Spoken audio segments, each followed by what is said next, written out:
Welcome, YouTube people. Hello. Hello, hello. Hola, hola. Ready to roll. To be honest with you, the funny thing is, Kenny, the first time we did this betting thing, I had no notes prior. You just did it on the sports book. Straight just looking at stuff. Straight up went with it. And I went 7-1. So Ooh, rah. feels like a play, essentially.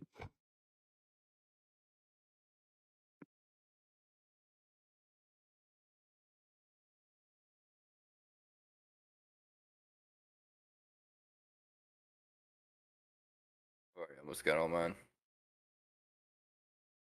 This week was pretty easy for me. Kind of a stinky dinky lines this week. Mm-hmm.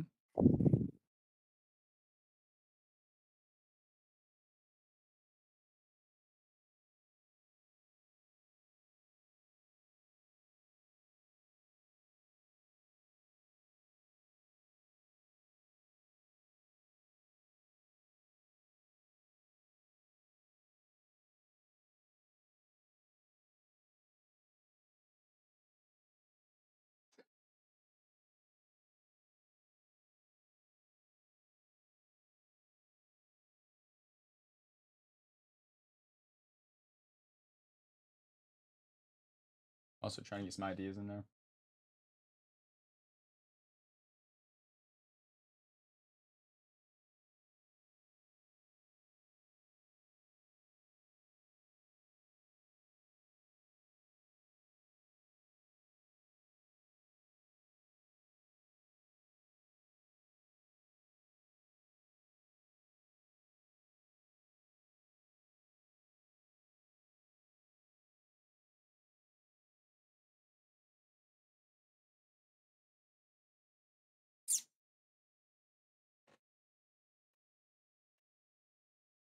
Damn. I might hit two bets in one game.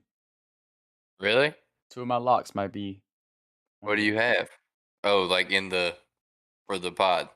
Yeah, for the pot. Ooh, I'm gonna make things interesting. I'm gonna drop them both. okay. I mean, to be honest, I mean, good thing is too today we can kind of go outside a little bit, talk about betting, That's true. We kind of can talk a little really bit more talk. about other games. We can go a little bit off kilter. Mm-hmm.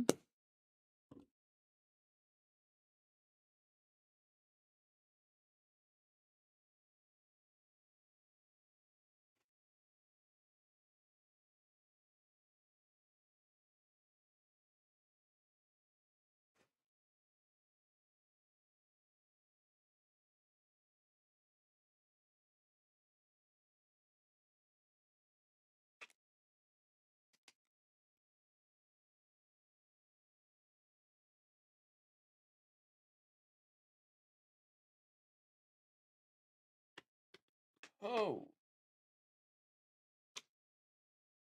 holy hell! They have that number so good. I was looking at ESPN just trying to see like what I like out of these teams. I'm gonna say something a little bit pre-podcast to give a little information out to anybody listening. I clicked on the Minnesota Penn State game right on ESPN, looking at their past games. I was like, ooh, that seems like a game we might want to take an under in because I like Yeah. Penn State. I think Penn State can beat Minnesota. Games that Penn State win outside of Auburn they don't score that much points. I'm really only looking at Northwestern because the games for that scored 30 plus. Then I was looking at Minnesota. They also did not score that many points. Clicked on FanDuel. Over under set at 44 and a half. There you go. They know. For They two teams that don't score always many points, know. if you're listening out here, I'm not going to give this bet on the podcast side. I'd still roll with the over. Mm, I thought about sounds an like it. underplay until I saw that, but 44 and a half between two tight teams, two competitive teams in the college football world, usually those games tend to score.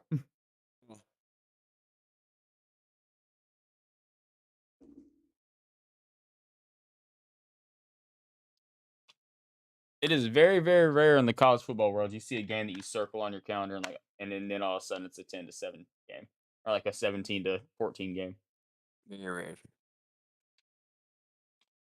Well, this NFL slate is stinky. I haven't even pulled up NFL. I'm usually pretty solid. NFL's a lot easier just to pull up and be like, okay, yeah, this seems obvious. Like, NFL's bad this week. Real bad. ooh, oh, It just keeps getting worse. Oh, there's mm, one game. I mean, the game I feel the best about is a spread I would normally not even think about touching.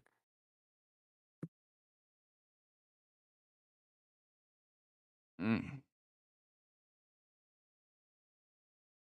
It's gotta be. It's gotta be. The one I'm talking about. Yeah, it has to be the one I'm looking at. I would normally not even think about a line like this, but it's the only one I think is.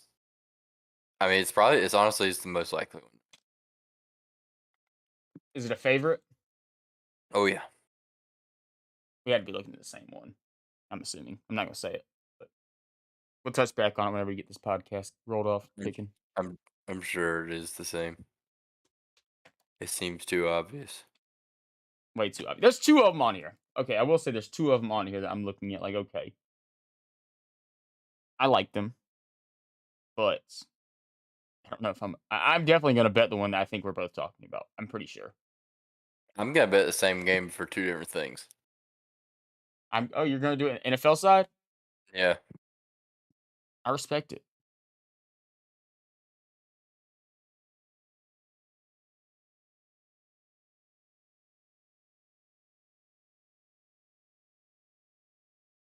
it's also an incredibly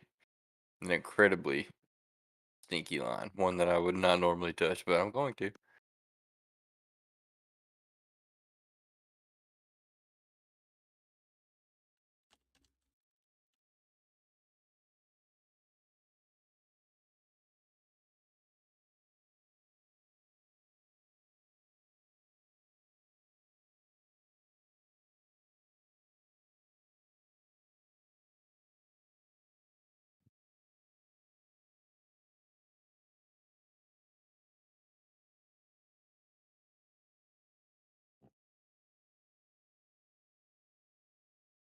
Dude, I was looking at the waiver wire and fantasies today, just curious. Mhm. I gotta figure out when the hell Kyler Murray has his bye week because there are some bad quarter. We got some bad quarterbacks right now in our On the waivers. Oh really? The most projected points is Jacoby Brissett with 15. Kind of our waiver That's wire what quarterbacks. that I've been holding on to Dak since he got hurt. Oh, I didn't notice though. I guess Kirk and Stafford both have bye weeks. Yeah, I've been holding on to Dak ever since his injury, just because I knew that it was kind of stinky. So you have a pretty loaded quarterback room. So I feel confident talking to you about this, Kenny. Should Okay. I? I'm kind of scared to wait too long. Week 13, Deshaun Watson comes back. Ooh. Week 13 is Kyler Murray's bye week. Do it, Jake. Should I clog a roster spot with Deshaun Watson? Put him on your roster and put him on IR. I can do that. Yeah, gives you an extra spot. How do I put my IR? Just click when you put him on your team. Click the where you can move him up into your active lineup, and then it'll have an option. I'm assuming you can only do that to hurt people. I don't, I don't know. I did it with Dak. I poured him on fire this week. I can't. I can't. It says I still gotta drop somebody. You might have to drop somebody first. That sucks. It does suck. I don't know if there's anybody I want to drop right now. But I will say, right now I'm using two defenses because the Rams have a bye week. So Yeah, I don't if he hold a just holds defense. out, for one more week, if he just stays in the waiver wire one more week, and I can use this Miami defense right quick against Pittsburgh, I'll be fine. Yeah, I don't hold a defense on my team. Also, defenses in the waiver wire awfully stinky. I picked up one early. I had a hard time. I did too. I picked up. Well, I had the Cowboys, and I was a fool, and I was stupid, and I saw they had some tough games coming up. So I was like, oh, you know what? Somebody dropped the Rams. I will pick the Rams defense up. Still not terrible. Probably should get the Cowboys. Yeah. I saw they had the Eagles and Rams back to back, and I was like, oh god, I don't want to start them.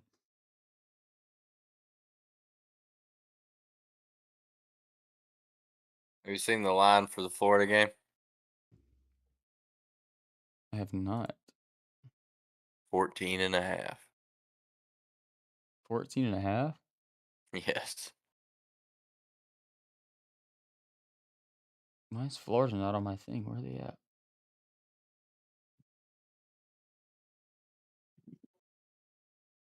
Oh, because I'm in featured. I'm stupid. Florida's not even featured. Suck.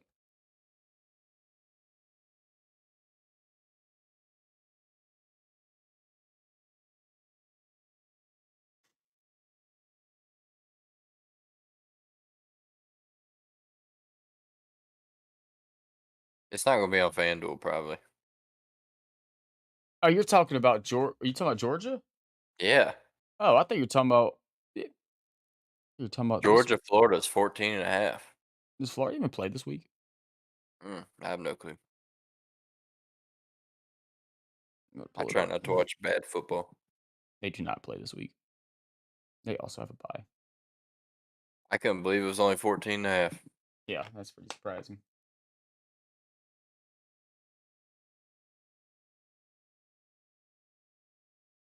Seventeen and a half. I could see a little bit more. 14 and a half seems a little close. Right. You're gonna give us 14.5 spread against Florida and open up the Tennessee game at 11.5? A little bold. I mean, I know Tennessee didn't beat Florida. I mean, they beat them by what, 4 points? But I think Tennessee's probably at least 3 points better. I would think so. I'm ready when you are, Mr. Kenny. I mean, I'm ready. What do you want to do? Roll with it. Hell if I You know. want I was gonna start Braves.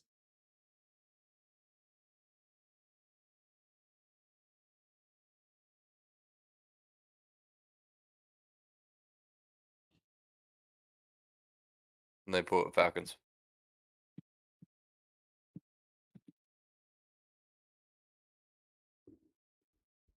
Gonna do some Braves wide. We got to do our superlatives. Yeah, that was for that's for next week, ain't it? Yeah, I guess we can do it next week. I didn't think about it. Okay. Say I ain't got no idea about that stuff right now. I didn't know. I didn't. I don't have any notes.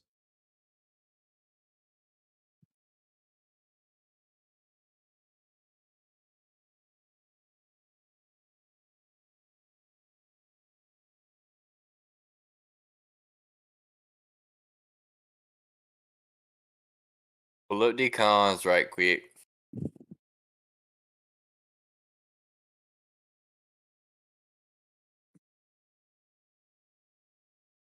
Our uniforms last week need to be our uniforms all the time. Facts. I just don't understand why they feel a need to wear anything other than throwbacks. No, I agree. They're too clean. Way too clean. And the red helmet, oh my word. Mm-hmm. They look too good.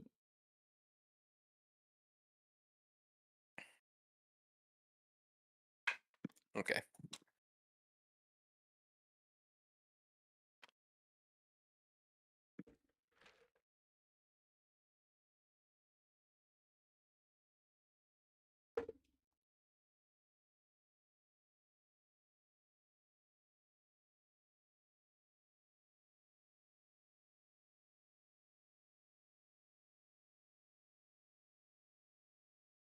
So you're going to the Hawks game tomorrow?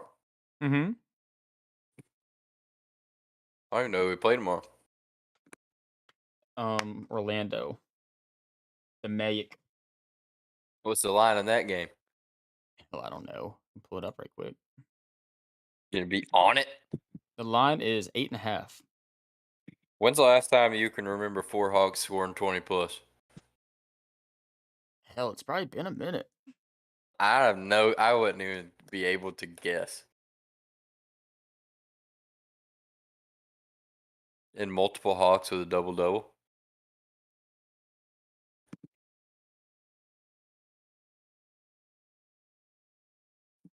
They're like a whole new team.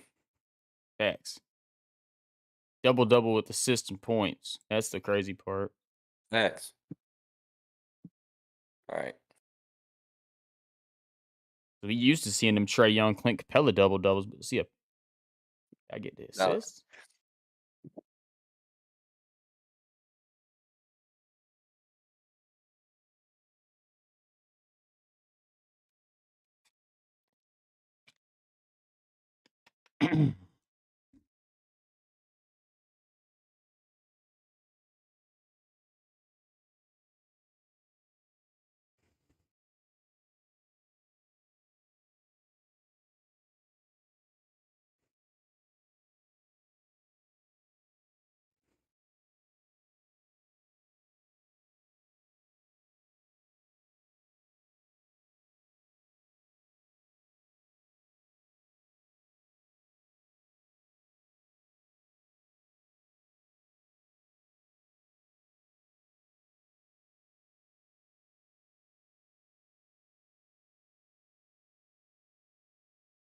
so 20. 20. That's wild. It is pretty crazy.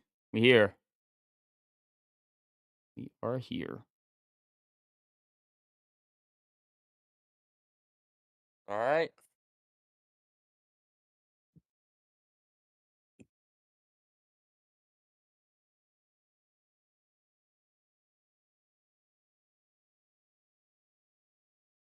Sure, I ain't got none of my teeth. I believe I'm ready, sir. You ready? Alrighty, I'm gonna give you a countdown, okay? Wait. In 3, 2, 1, and we are. Wait, no, wait. I pump faked you. Live. All right. Welcome in, everyone, to episode 20 of the Peach State Tailgate Sports Podcast. I am Kenny Cochran, joined, as always, by my amazing co-host, Mr. Jake Huell. We out here. It is second episode of the week, and you know what that means, boys and girls.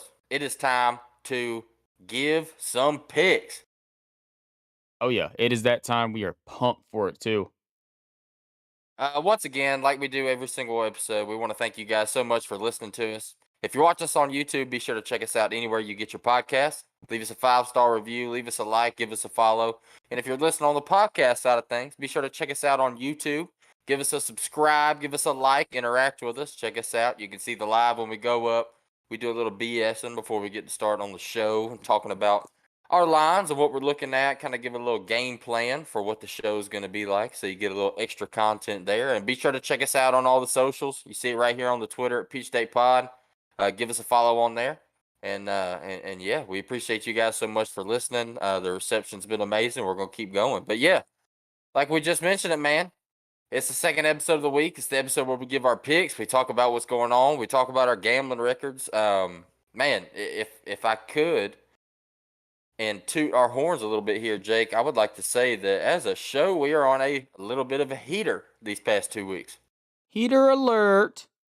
Heater alert is right. Sound the alarm. Y'all are listening to a show where we are analyzing these stats. You've already heard us address ourselves as statisticians. Yep, that's true. So if you're tuning in, you've been following us. I know we made you some pretty good money these past couple of weeks. Boy, I hope we can keep that going because my betting account would sure appreciate it. So y'all keep tuning in every single week, and hopefully we can keep giving you some winners. But yeah, man, we got another good episode for you today. We're going to talk all things sports, all things Atlanta, all things Georgia, and all things, like we do every single episode. Obviously, Georgia's got a bye week this week, so we get to talk about a little bit more, dive into a little bit more bet talk, maybe.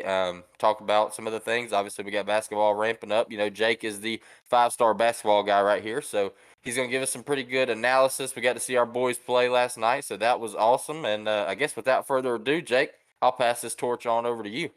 Well, Kenny, great introduction as always, sir. Always got to start it off by saying that. And before we get into it, too much picks and basketball talk and all that fun stuff, we're gonna do it like we do always.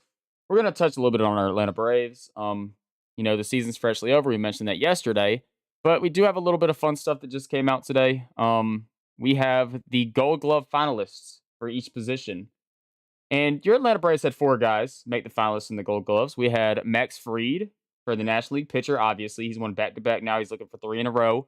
He's going up against Tyler Anderson from the Dodgers and Corbin Burns for the Brewers. Kenny, I'm going to take these one step at a time. I'm going to give my opinions on these, and I'm going to let you kind of, you know, dip your toes in the water a little bit on these opinions too.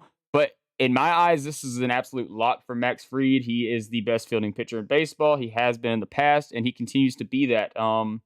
Besides the little errant throw he made in game one of the NLCS, he has always been, or NLDS, my apologies. He has always been absolutely nails when it comes to the glove. So I think Max Fried is a lock right here. If he does not win the Gold Glove, it is a shame. Give this man the award. Yeah, you're not gonna get anything different from me. I completely agree. All right, let's take it to the catcher position. Travis d'Arnaud, a guy that has not won a Gold Glove yet in his career, I believe, and d'Arnaud is a fun guy in Atlanta because he has continued to, kind of rack up some accolades near the latter part of his career, and to see him as a Gold Glove finalist, it is awesome. He is up against Tomas Nido and JT Realmuto of the Philadelphia Phillies, obviously. So we have an NL East three player race right here. In my eyes, just knowing how this normally goes, I'm gonna lean JT Realmuto. I feel like that he's never a bad pick for Gold Glove. So I love Travis. Travis was definitely an improved fielder this year off of what we've seen from the past of him, but I still don't know if he's up there enough to get past JT for that top spot. Yeah, once again, I'm gonna agree with you here. I love Travis. He's a brave for us, man, and we're homers, but we love Travis, and Travis has been a monumental piece to this Atlanta team. Obviously, huge in the World Series push last year, but yeah, Travis, it's awesome to see you on this list, buddy. But no way in hell he beats out JT right here. No, definitely not. Okay, that takes us to first base, where might be a little bit surprising, but Matt Olson. Matt Olson is up there, matched up with Paul Goldschmidt of the St. Louis Cardinals and Christian Walker of the Arizona Diamondbacks. I know Braves fans, Matt Olson had his up and downs in the field a little bit this year. He had trouble catching the ball sometimes whenever it was, you know, getting delivered to him. But overall, Matt Olson is a good fielding first baseman. Stats prove it. The eye test sometimes can kind of fail that, but um, he's matched up against Goldie, who's a guy that has won Gold Gloves in the past. Obviously, Matt Olson has two with Oakland. Goldschmidt has always been a good fielder, but this year was kind of a down season for him. I want to say that his ounce above average was like -6. And then Christian Walker. This is a guy many people might not like know of because we don't really watch him too much over here on the East Coast. But looking at his stats, he by far and away should win this award. He is by far the best defensive first baseman in the National League and in baseball. So I'm gonna go with Christian Walker right here. Yeah, this is a guy that obviously you know who Christian Walker is if you follow baseball, but he's not a guy that catches your attention like a Matt Olson or a Goldie does. And I actually didn't know about his crazy fielding numbers until you told me earlier. So yeah, I'm hopping on the train with you there as well, especially after those numbers you told me about. This dude's nuts. Yes, and then we are going to give you our another lock that goes along with Max Fried right here. The National League shortstop position. Ha Seong Kim for the San Diego Padres, Miguel Rojas for the Miami Marlins, and Dansby Swanson for the Atlanta Braves. Dansby Swanson needs to take this award. He was second in all of baseball out of every position, I want to say, and ounce above average. Miguel Rojas is a great fielding shortstop, but I don't think there's a guy in the league this season that touches Dansby when it comes to the shortstop position. Yeah, I mean you're really getting some in-depth analysis from us on this podcast because I'm just going to agree with everything you say. I feel like all four of these positions are like the Christian Walker one's a little bit up in the air. That's the one I kind of had to do a little bit more research on. I will be completely honest with you. JT Realmuto could have -20 ounce above average right now, and I would not know because I have not looked up any stats outside of first base. I'm just going off of my eye test and what I've seen. And just seeing Dansby and seeing Max Fried play like every day or Max play every 5 days or so, whatever you want to say. I don't see a better fielding pitcher. And you talk about pickoffs. This dude is a master when it comes to picking off runners at first base. I don't know if that's something that they put into a Gold Glove award, but I would think it would be. And if it is, he gets a lot of bonus points right there. No, yeah, 100%. And dude, I mean Dansby. It's kind of funny too because we've talked about Dansby in the past of having the ability to be an amazing fielder, and he makes the flashy plays and makes some crazy jaw dropping plays, and then misses a routine play, which is kind of crazy. But it seems like this year, I mean, you see him at the plate, everything he was able to do, and kind of earn that money. We talk about him headed into free agency, but I mean, really all around, I mean, it's a career year for him, and he is well deserving of this award. Yeah, I'm just gonna click on some catcher stats right quick. Pop time. Best pop time in baseball. JT Realmuto, 1.8 seconds from the time it hits his glove to second base. It's pretty insane. Yeah, I can't even give any more catcher insight because it's JT Realmuto. Travis d'Arnaud. Let's see where Travis's pop time is. Travis's pop time is 57th in the league with a 2-second pop time. Fun fact: William Contreras actually is 31st in league with a 1.97 pop time, which is actually pretty good. Good. But yeah, that's pretty much it on the Braves stuff. That was just some news that came out today, so I figured we'd talk about it. Obviously, we're rooting for every Brave to win these awards. It always looks good whenever you pull up their little Wikipedia page and you see the Gold Glove 2022 thing on there, or whatever year it is. It's always nice to have that. So let's root for the Braves. But in my opinion, I see two of these four guys getting it. And also, before we get off this topic, it is an absolute shame to everybody out there that Michael Harris is not a Gold Glove finalist in the outfield. It is Yeah, terrible, abysmal. Um, Juan Soto is, and Juan Soto is he is closer to Nicholas Castellanos in the field than he is to a guy like Michael Harris, which says something. He it's absurd. is a bad fielder in right field. Um, and to see him as a Gold Glove finalist and not Michael Harris somewhere in the outfield is kind of crazy to me. Also, I want to mention this year they brought in a new Gold Glove position. It's utility, and first year doing it in the National League, they put Tommy Edman in the utility spot and Dalton Varsho in the utility spot. But the weird thing is, they are both also finalists at their respective positions. So I don't really know what the purpose of the utility spot is. I hate Jeff McNeil with all my heart, but this would be a guy that you would look for in this spot, a guy that plays all over the field and doesn't really have a primary. But not these guys. Like if you're gonna put somebody at a different position, don't put them in utility. That it kind of like it doesn't really make much sense to me. No, it doesn't make any sense at all, and it's absurd that Michael Harris isn't there. I mean, it's absolutely ridiculous. I know he didn't play as many games as everybody else, but what he was able to do in the time that he was here is ridiculous. And for him not to be on this list is an absolute shame. Yeah, it's terrible. Also, there was another little upset thing I saw some people kind of chirping about. Where Manny Machado was not a finalist for third base, but where Ryan McMahon is, or I think that's how you pronounce it. I'm not even gonna really try too much.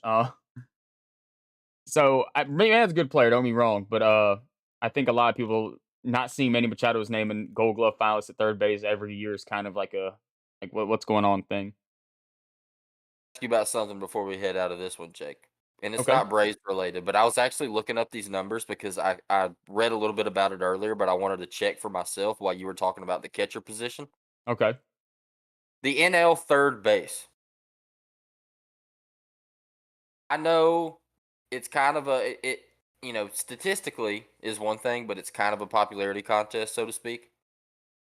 What do you think about this third base Gold Glove award? You're looking at Nolan Arenado, Cabrian Hayes, and Ryan McMahon. Um, I know Nolan Arenado is like one of the most amazing fielding third basemen we've ever seen. But Cabrian Hayes led all third basemen in the MLB with an 18 outs above average. No, Brian Hayes is an absolute stud, man. I caught one of the Pirates games earlier this year, and his dad was in the booth talking ball with the announcers, and he was talking about how like the main thing Brian Hayes thinks about when playing baseball is defense, and it shows. That dude can play ball. He's a really really good young player, man, and I would love to see him win it because I am a Brian Hayes fan. I think he's an electric player. But you know how this stuff works. Whenever Nolan's name gets in there, I think he's won like 9 in a row now or something crazy. They're probably going to give it to him, and they're probably going to give him the platinum glove too. Whenever it probably should be like Dansby Swanson award. But yeah, we know how that works with Nolan. He's also second with 15, I will say. Okay, I'm seeing this right now. Look at Josh Donaldson, fifth with 7. Okay, where's good friend Austin Riley at? -6. Oh dear. Hey, he's better than the advanced numbers say. Advanced numbers hate Austin Riley. I guarantee you this: he is not going to win a Gold Glove at third base, though. No, he is not. He's better than Patrick Wisdom. Yes, and Alec Bohm. Alec Bohm is terrible. That's hilarious. Yeah, I think when you look at these numbers, Brian Hayes is so impressive, and you know him as a guy that's just he takes pride in fielding. But like you mentioned it, Jake. I mean, it's such a popularity contest. When Nolan Arenado's name is in there, you know he's going to get it, and it's a shame when a guy like this has an amazing season like he did. But it is what it is. Yeah, some things you can't help. I also want to mention this too. We're kind of going off the rails a little bit here, but I'm looking at the second base position. I just wanted to get a little research.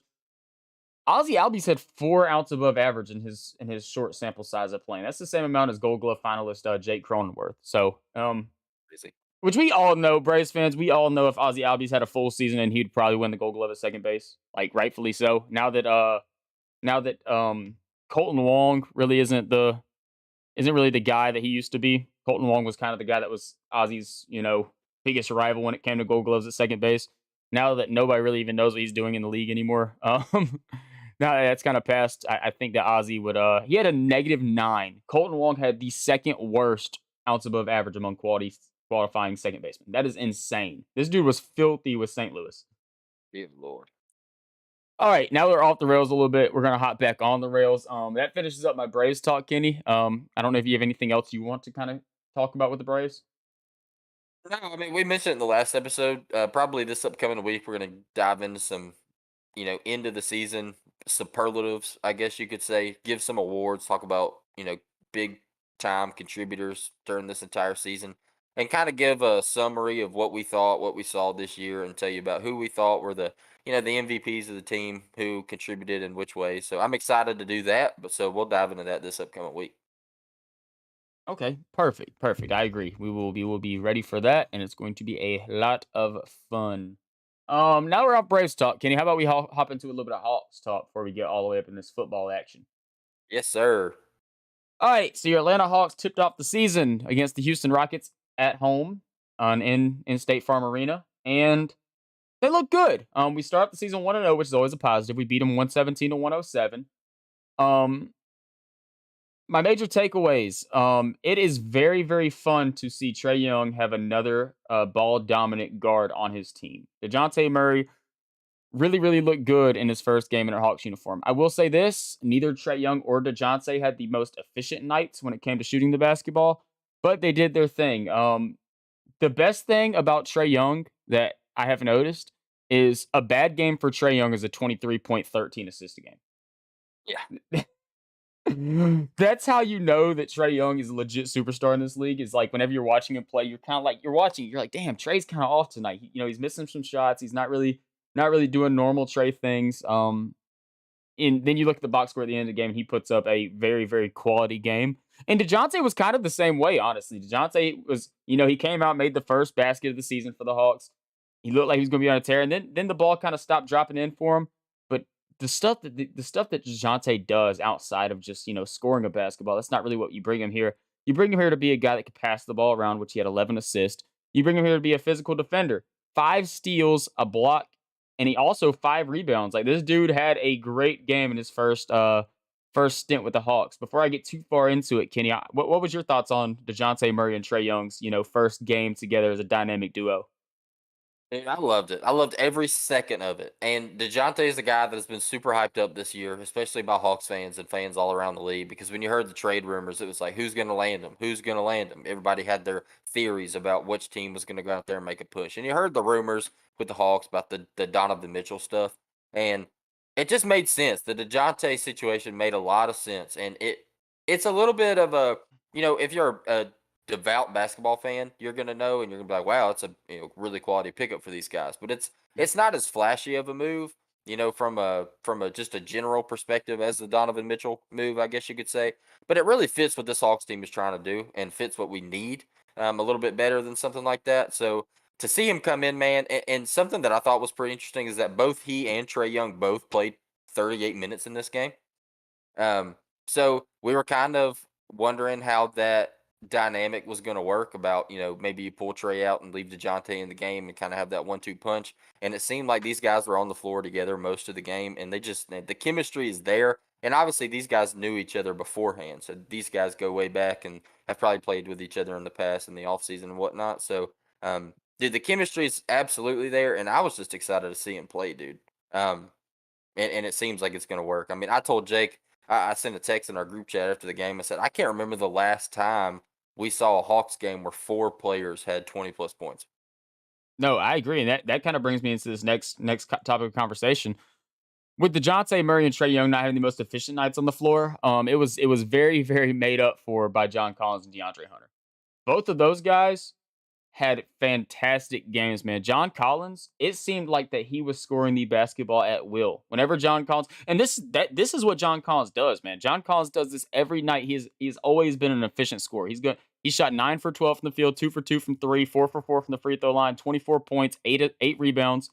And dude, he does this every night. And if he's a guy that you can actually get shots to and just let him do his thing, he is going to put up points. And with Trey and DeJounte on the floor now, it's going to happen. There was times last night where I saw DeJounte get the ball, see John down on the post with a mismatch, and just give the ball to John. Let John work. Because whenever he gets that post and he starts hitting that turnaround jump shot, or getting to the basket, he is deadly. And my favorite thing about John Collins, I feel like this so undervalued, is he is dominant from every spot on the floor. He can shoot the three ball with super high efficiency. Inside, he's one of the most efficient scorers in basketball, and he also has a very, very nice mid range to go along with it. Now, when it comes to DeAndre Hunter, this has been kind of a question mark for Hawks fans going into this season because he's a guy that we've seen flashes from, and we know what his true potential is. But we've also seen, pretty low times for our friend DeAndre. We've seen him have his 2 point nights where he shoots 1 for 10 from the field and just can't seem to get anything to go in. And we see nights like we saw last night. And to start the season off that way after getting that big bag that you just got of a contract extension, it was really, really good to see, man. One thing I've always noticed about DeAndre, whenever he starts to get his mid range game going, he is almost unstoppable. Whenever he can get like a one dribble mid range pull up shot and it starts to fall, he starts to get hot. And when DeAndre Hunter gets hot, he is a really, really good scorer. I saw him he had a couple rebounds last night, which was good to see. He's been a guy that kind of struggles with rebounds. And one more guy I want to really, really mention, Onyeka Okongwu. This Yes. guy, I said this in the last podcast. This guy would be a starting center on majority of teams, and it showed, man. He came out and impressed. He was another of those guys like John Collins, where it seemed like if he just made his way into the paint, he was going to put the ball in the basket. And defensively, we know what we're going to get with OO. He is a beast defensively.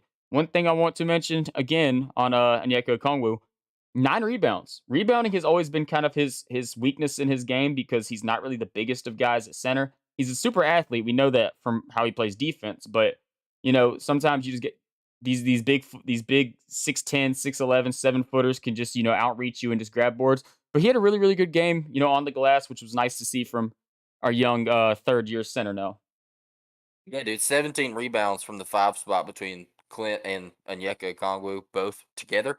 I don't know what more you can ask for. I mean, we talk about the dynamic between those two guys, and you've been on the Okongwu train more than anybody I know, and this guy's just continued to impress me. One thing I want to say about DeAndre Hunter too, you mentioned it a little bit ago. Just watching him play, aside from the stat line, he just looked comfortable out there. Yes. Um, and I like that a lot. I don't know if it's the security, getting the big deal, keeping him around for 4 more years or whatever, but he just looked like he was really, really comfortable out on the court. And that's huge for a guy like DeAndre Hunter because you know what you're going to get from him.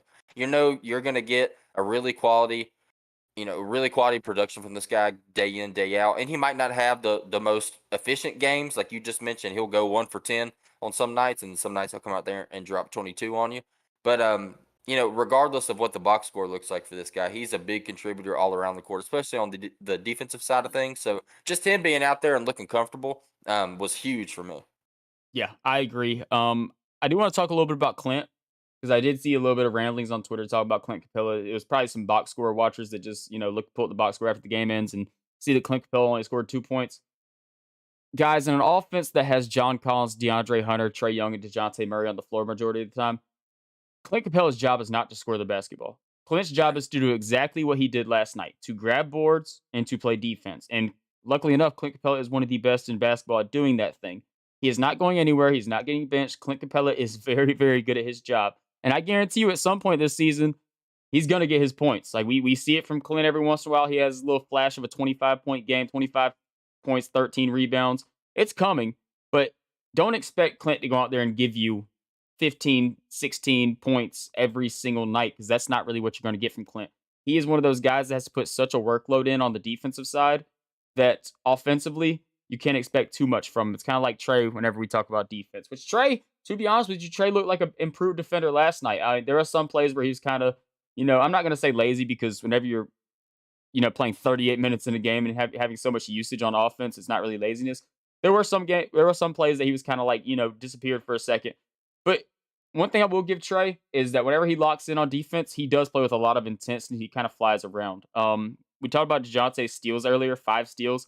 They were big time steals, man. This guy is lengthy and he is explosive. That is my 2 key words to talk about DeJounte because he will let you just think that you have an open man outside, just like just running your offense, passing the ball around, and next thing you know, this guy just boom, he busts right through, snags that ball, and he's on a fast break. Like nobody's catching him. Like he had a fast break dunk yesterday, and it's funny because he likes to leak out a little bit. He'll get his steal, and if he doesn't get possession of the ball, he's gone down the court. He's gonna let somebody else get the possession of the ball and just throw it to him because he's wide open on the other end. Yeah, dude, he's so exciting to watch, and you mentioned it, he's just a freak athlete. Him and John Collins both, really. I mean, these dudes are just absolute freak athletes, genetic freaks, athletic freaks, and they're both hard workers too. Like they're the full package. And when you get guys like this coming out there playing 35 minutes apiece, I mean, you can't really ask for anything more from this Hawks team, man. Hey, I want to go ahead and say it too. Hawks start off the year 1-0 straight up, also 1-0 against the spread. They covered in this game, 9.5 point line. So we're one game closer to becoming a betting wagon for the Atlanta Hawks. That is true. Let's keep it rolling. I watching the game last night. I did want to mention a little bit of something on the Rockets side. Jalen Green has dynamite on his feet, dog. This kid can get up with the basketball. Now he did miss some dunks, so it's kind of a funny thing. But holy cow, there was multiple times in this game where he took flight. And if he would have slammed it down, you'd have saw him on ESPN the next day. He just didn't. Dominique said on the broadcast he was trying to dunk it too hard. Like he had the dunk, he was up high enough, and he just tried to slam it in a little bit too hard, and it rattled out. But yeah, I did want to mention him because he is going to be a very exciting player to keep track of in the future. Yeah, dude, especially on a team like the Rockets team where you obviously a little bit lackluster all around from a team perspective and from an individual perspective. When you get a guy like that, that's just an absolute stud, an absolute freak to come out there and play. He's going to be a big key piece for this Rockets team if they want to build anything, headed into the future. Yeah, couldn't get it done against the Hawks, but can't blame you. Hawks are the best team in the NBA. Facts. I mean, if you look at record wise, we are definitely up there. One thing I did notice too, and this is just a thought that came into my head last night. Why has Eric Gordon been in Houston for 7 years now?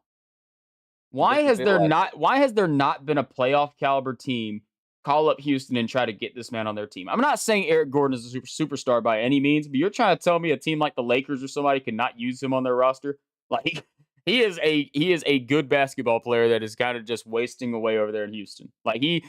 I'm not gonna say like super wasting away because they do have a lot of young talent. You look at guys like Jalen Green and Kevin Porter. But it is very interesting to see him. You don't see guys last like that on bad teams. And I guess, Houston hasn't really been super bad for super long, so it's kind of a thing. But most of the time in basketball, it's kind of like baseball. Whenever a team goes through a rebuild, they are going to rebuild and they are going to dump everything in that franchise. So he's kind of an interesting guy to see stick around with Houston as long as he has. it seemed like he's been there for 7 years either. Yeah, I actually had to pull it up because I was trying to think about how long he's been there. But yes, this is a 7th season in Houston. That's crazy. That is very crazy. Last note on the Hawks for me. Last year the Hawks, obviously we mentioned it, were the most efficient offense in basketball. We were just near the lower end of the defensive side. And right now, none of that stuff really matters. It's game one. You could have an amazing defensive game, an amazing offensive game, and next game you might suck on both ends. But there was one thing that the Hawks did last year that made them so good on offense, and it was passing the ball and getting assists and limiting turnovers. and the Hawks continued that in game one. 30 assists to 9 turnovers is a fantastic ratio. Trey Young continues to do what he does. He is somebody that somehow limits turnovers like crazy for a guy that distributes the ball as much as he does and has the ball in his hands as much as he does. 13 assists to 3 turnovers is a pretty crazy assist to turnover ratio. And like I mentioned earlier, it's kind of funny that that's like we're just used to it at this point. Like it's Trey Young. Like that we don't see anything worse than that from Trey Young. No, this dude is a perennial MVP candidate. He should be. I'm really rooting for the Hawks to have a really good regular season because basketball is a little bit different than baseball. In baseball, you can win an MVP off of a team that has a record below 500. Basketball, that's not going to happen. You have to be a very highly seeded team to even be in the conversation for MVP. Yeah, and it's stupid, but that's just how it is. Yep. Well, we're looking forward to a big game tomorrow, or this morning or tonight if you're listening to it on the podcast side against the Orlando Magic. It'll be our first time seeing Paolo Banchero. He had a fantastic first game, by the way. Rookie out of Duke, and he really impressed in his first game, which was cool to see. I will actually be in attendance to check it out. First time Paolo is coming over to Atlanta. It's gonna be a home game, and as you know, a little bit of interesting stuff. Paulo and DeJounte had a little bit of beef this offseason. So I'm kind of excited. I honestly hope nothing comes from it because obviously, like, it is exciting, but, injury, risk factor, suspensions. Like, I don't want nothing to really come from it. But if it does, I guess I'm not going to be too upset. Like, I want to see a little chopping, maybe a little bit of head to head at some point. Nothing more than that, though. Let's just keep it limited, guys. Come out there and play basketball. And, let's get this dub against a pretty weak Orlando Magic team. Yeah, and let's get a DeJounte poster while we're at it. Oh, that'd be beautiful. Yeah, Banchero scored 27 in game one of his career, which is very impressive. I Absolute freak. I do want to mention though, Markel Fultz is going to be out. Gary Harris is also out. Moritz Wagner's out, and so is Jonathan Isaac for the Orlando Magic. Bogdan is obviously still out for the Hawks. We're gonna wait till we get a little bit more news on him to see when he can come back. I think right now it's kind of just playing it by ear and wait until he can get healthy. He was on the broadcast last night for a little bit. He's a pretty cool guy. It was pretty funny to listen to him and Dominique chop it up. That's one good thing about having Dominique in the booth. Whenever he gets to talk to the players, he always gives some really like insightful talks because he is an NBA legend. So we're rooting for you, Bogey. We need you back on the floor because if there was one weakness from this Hawks team last night, it was definitely the 3-point shooting. But that wraps it up on Hawks talk for me, Kenny. If you have anything else to say, then you can go ahead and roll with it. And if not, you can go ahead and bring us into your next topic of conversation, sir. That's it for me, man. Really excited to watch this Hawks team play this year. Yeah, it's gonna be a ton of fun. All right, let's dive into the next segment. Let's do a little. We'll dive into the dogs a little bit here. We got a bye week, so a little bit of a slow week for dog content. But with that being said, we got a little 2-week ramp up until the biggest rivalry game of the year, Georgia, Florida. Cocktail party in Jacksonville, game everybody loves. The quote unquote neutral site. And Jake, I kind of wanted to get your opinion on this. If you guys don't know, Georgia fans, obviously, but if you're listening, you might not be a Georgia fan. You might not be too privy to the SEC tendencies. But Georgia, Florida is one of the biggest rivalries in college football, one of the biggest in the SEC. And this game is played in Jacksonville every single year on a neutral site. There have been a lot of talks recently about making this a home and away series for years to come.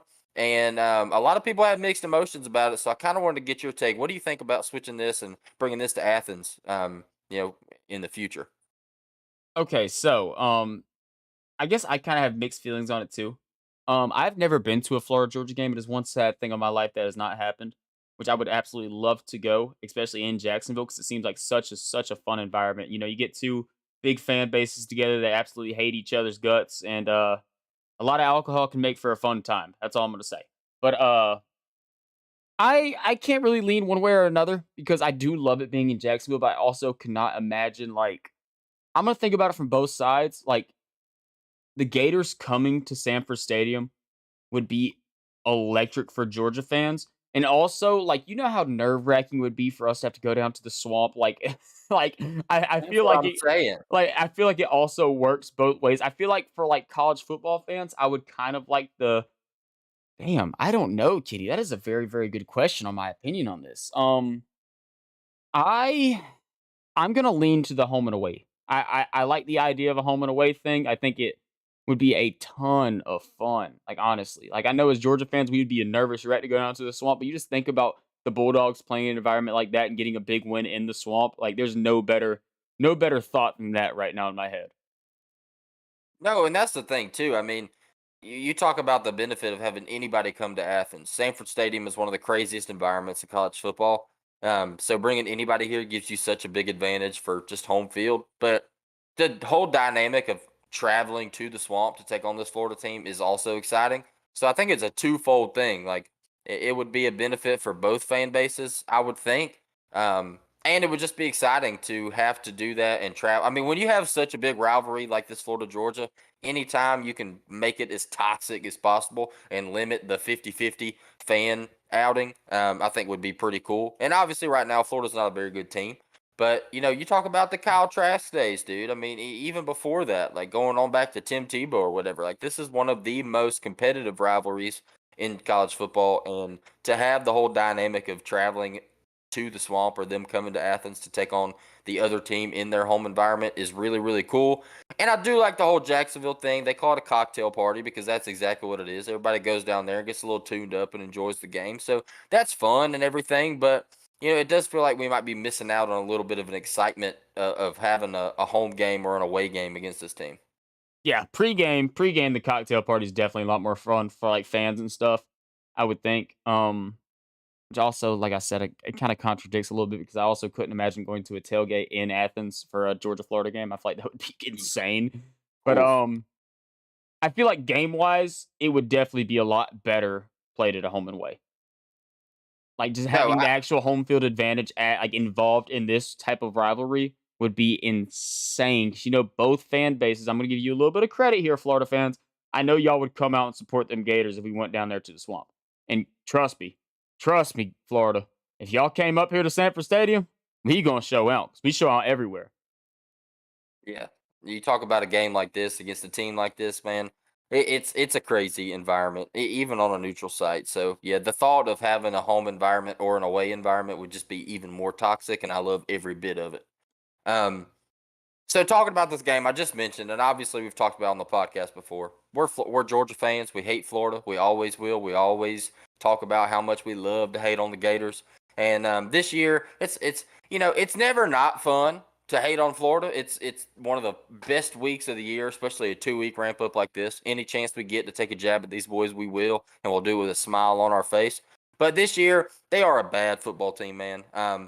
This game opens up right now. They've got it at a 14.5 point line, which I'm definitely confident in the Dogs' ability to cover that. Yeah. You talk about pregame predictions. I saw something. It was, I think it was Brandon Boykin, Dog legend Brandon Boykin, had the prediction Georgia wins 35-10. And I like that a lot. I think 35-10 is probably about where it's going to be. So this Florida team, Anthony Richardson, obviously has struggled. He's a freak athlete. A lot of people had him.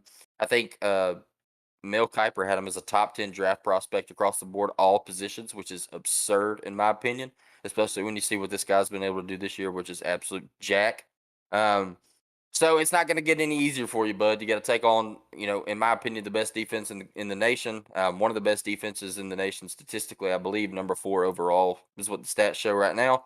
So Anthony Richardson's going to be in for a long, long day. And then Stetson Bennett coming off that heater against Vandy. This entire UJ offense seems to be buzzing coming off of last week. So you get a bye week and really give us the ability to get these players healthy. The guys we're missing, we talk about Jalen Carter, A.D. Mitchell, obviously our stud receiver, our number 1 receiver. So if we can get these guys back against this Florida team, I think it's going to be a bloodbath. Yeah, and you mentioned Brandon Boykin's score prediction. I think it could actually get a little bit worse for Florida than that. I think that we could be looking at something like a 45-10 game, and we could absolutely just run it up because I talked about it against Auburn. We talked about it going into the Auburn week. This is not a team that we're going to let off the gas pedal. Even if we're a better team, which we are significantly, we are going to prove it. We are going to come out here and we are never going to let off the gas. Guess what, buddies? When we're up by 30 in the third quarter or fourth quarter, Carson Beck's coming in and we are not changing that offense. He is going to throw the ball double digit amount of times on you and just let him see what he can do because he is the starter next year. So, that is the beauty of this Georgia team is that even whenever we're up on teams, we like to keep the foot on the pedal and keep it rolling. So, I'm really, really pumped for it, and I know that we'll be talking about it a little bit more next week, or a lot of bit more next week, because it's college football season, and this is our favorite thing to talk about, I must say, especially now that the Atlanta Braves are over. And yeah, it is going to be a lot of fun. 100%. 100%. It's going to be a bloodbath. And you just mentioned it there. We put in the twos and threes. We're still going to run the score up on you. Doesn't matter who we're playing, especially against a bad team like this. So I don't expect it to change now, especially with a big week like this, bye week, get everybody healthy and get a chance to just get a little bit more prepped than we were before. Yeah, boys, this is going to be an ugly one. It's going to be fun for Georgia fans. So y'all strap it up, put your big boy boots on, put your jeans on. It's going to be a little bit cooler weather outside. Get ready to enjoy this one. Hell yeah. Is that it for Georgia talk? Because I'm looking at some college football games this weekend that seem awfully intriguing. That is it for the Georgia talk. Let's before we dive into betting talk, let's go ahead and knock the Falcons out of the way. And you do Falcons first?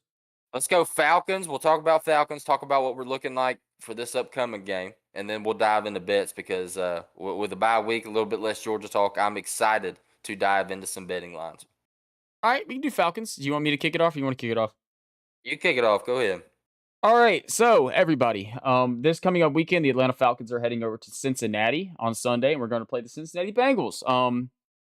I think every Falcons fan should be very, very excited for this game.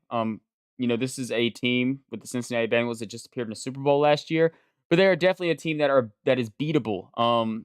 They have some pretty significant injuries right now. Logan Wilson, linebacker, he is questionable, along with Hayden Hurst, tight end. I know he was kind of talking about he's excited to play his former team again, which I think he is going to play. And along with Alex Kappa and Jamar Chase, who right now is dealing with a little bit of I think it was a rib injury. I think he has.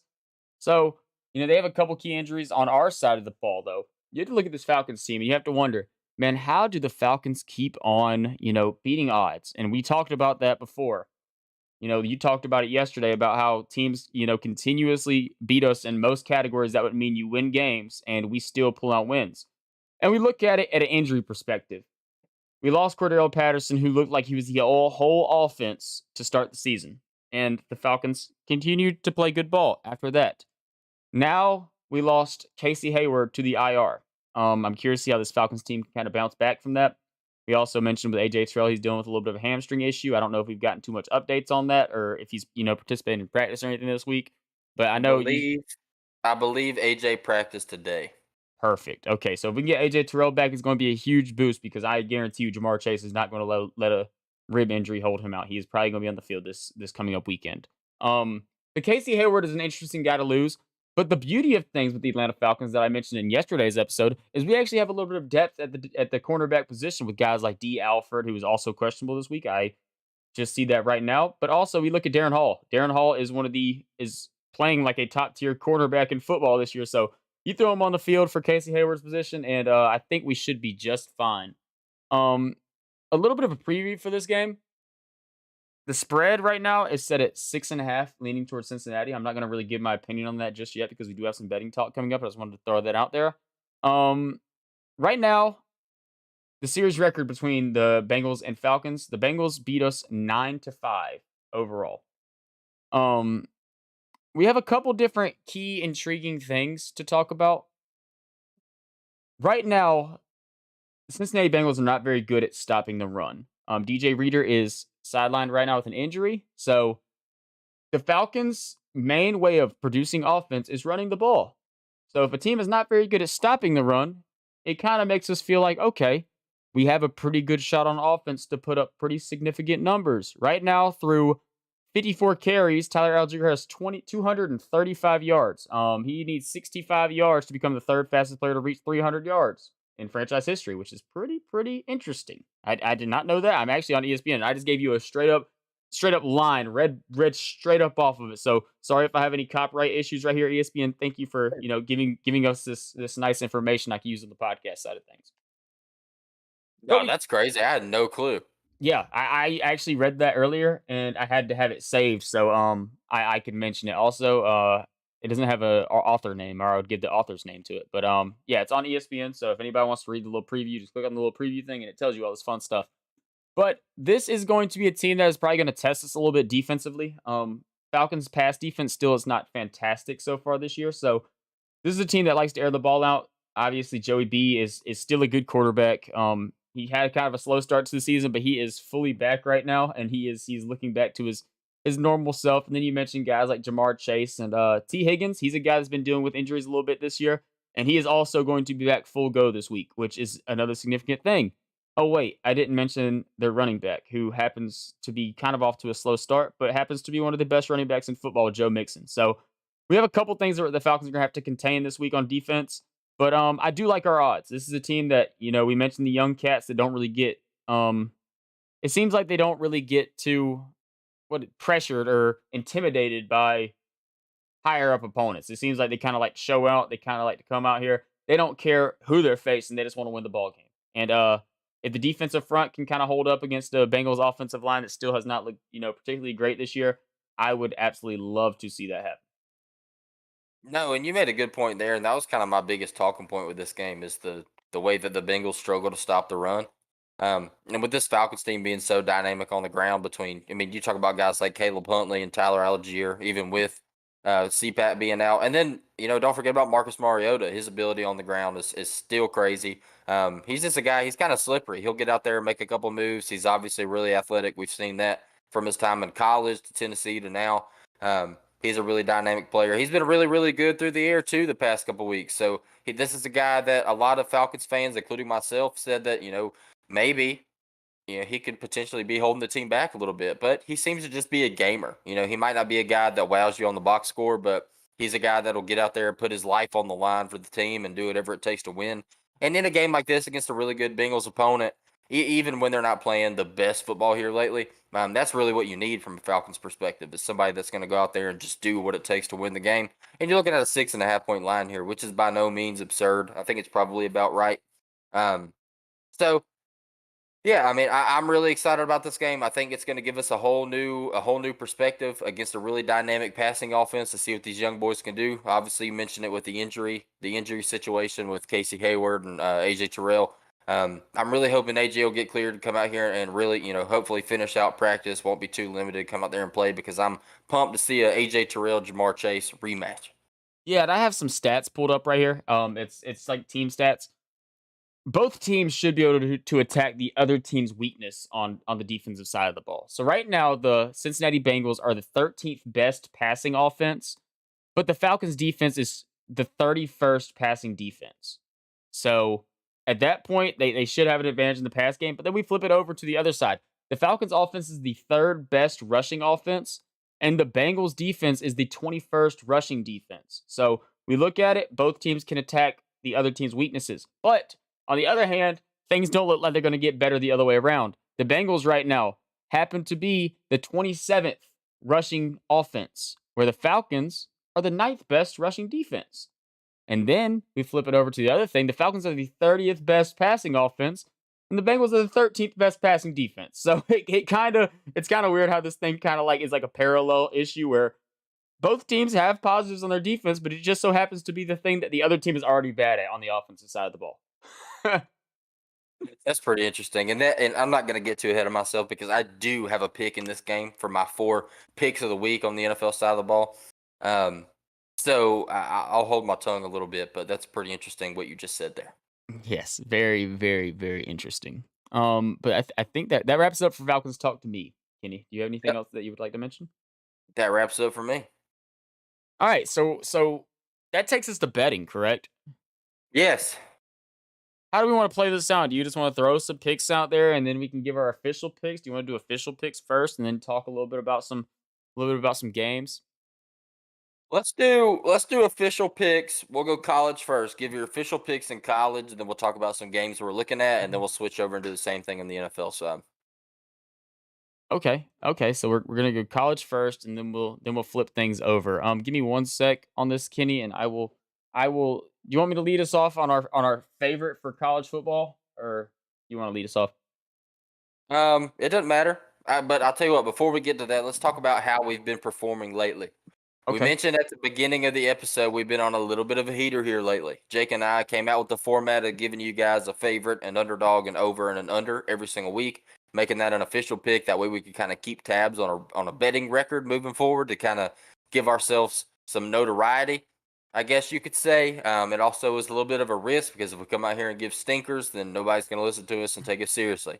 Um, we've been fortunate to have come out on the winning side of things for 2 weeks in a row now. So I will say that 2 weeks of giving you guys our official picks, we are as a show at a collective record of 20, 11, and 1 right now.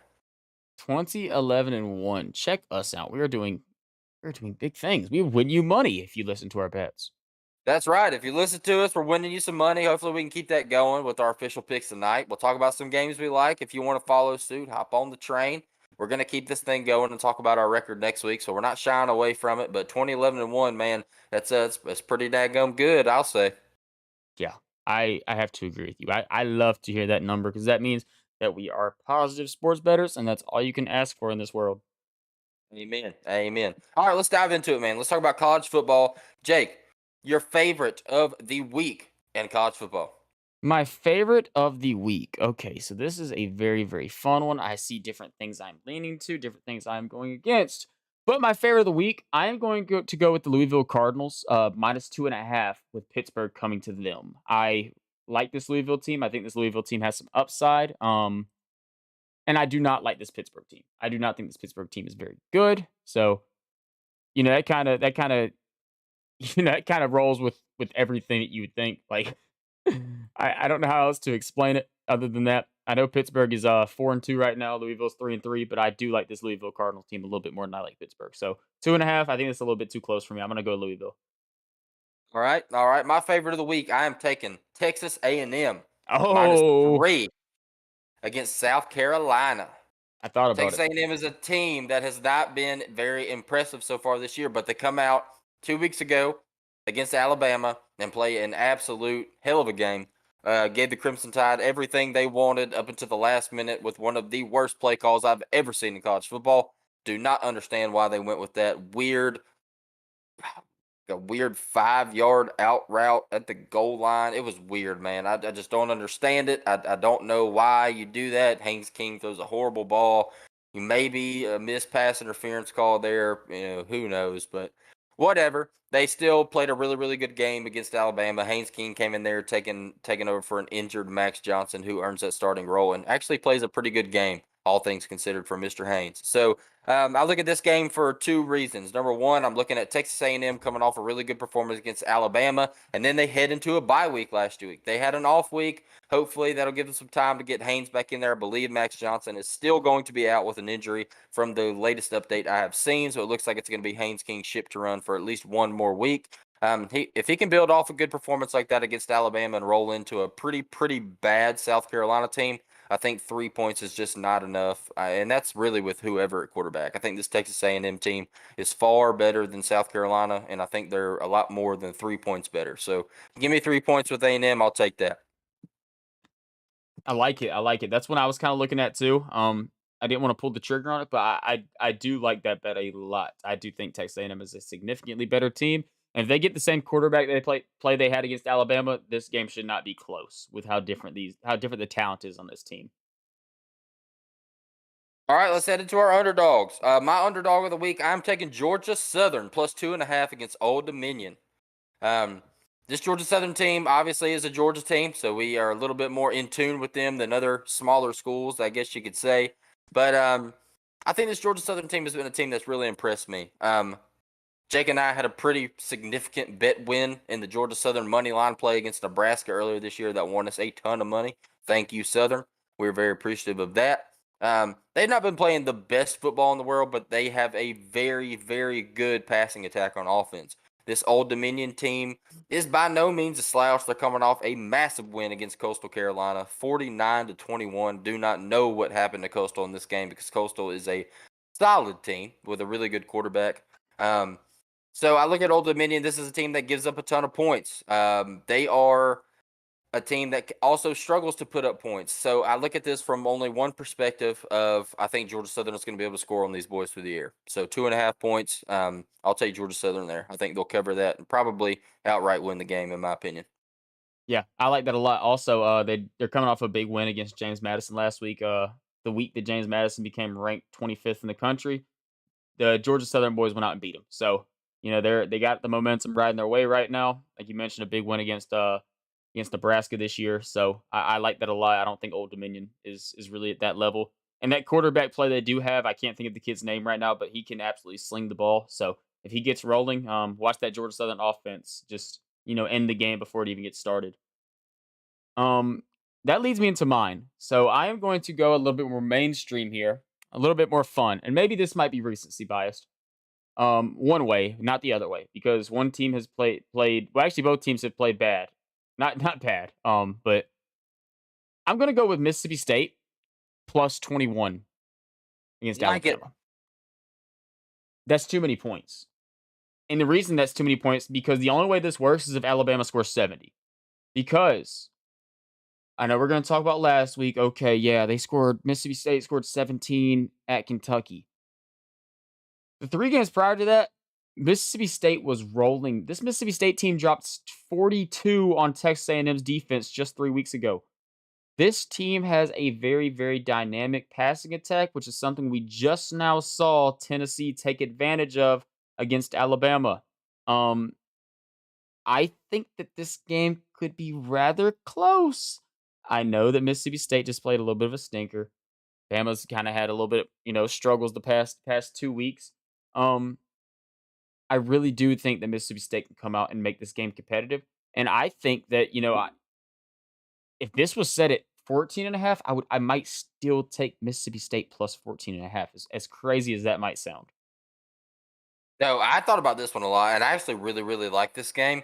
I went with the Georgia Southern one, but I like this Mississippi State offense a lot, and they have the ability to kill you through the air. And dude, we've seen it week after week, especially in that Tennessee game. And I know Tennessee is a better team than Mississippi State, but if Hendon Hooker can tear up that Alabama defense, Will Rogers is definitely going to. Um, Will Rogers Damn. is an Damn.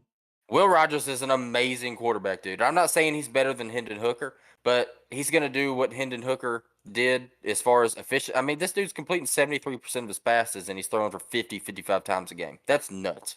Um, this dude can sling the ball and he can complete passes. And against an Alabama passing defense that is just super, super lackluster, I think he's going to have a field day.